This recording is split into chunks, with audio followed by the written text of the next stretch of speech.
গড়াই নদী থেকে অবৈধ ড্রেজার মেশিন ও এক্সকেভেটর দিয়ে তোলা হচ্ছে বালু, ট্রাকে করে তা নেওয়া হচ্ছে অন্যত্র।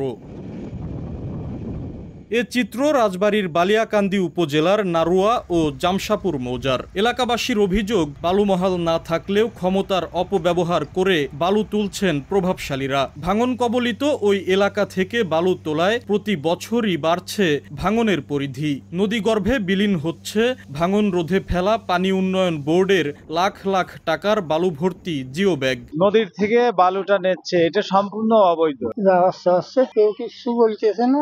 আমরা এমনি ভাঙনকৃত মানুষ, তারপরে বালু কাটার কারণে আরো আতঙ্কিত থাকি যে কখন যিনি ভাঙে চলে যাবেন। ইউনিয়ন ভূমি কর্মকর্তা বলছেন, মাগুরার শ্রীপুর উপজেলার ঘোষিয়াল বালুমহাল ইজারা নিয়ে বালিয়াকান্দির সীমানায় এসে বালু তুলছে প্রভাবশালীরা।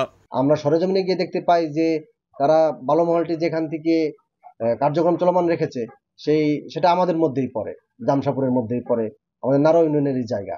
অবৈধভাবে বালু তোলা বন্ধের আশ্বাস উপজেলা নির্বাহী কর্মকর্তার। অতি দ্রুত শক্ত ব্যবস্থা নিব আমরা,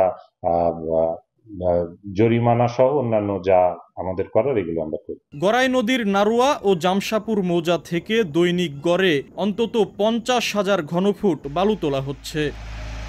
আশিকুর রহমান, সময় সংবাদ, রাজবাড়ী।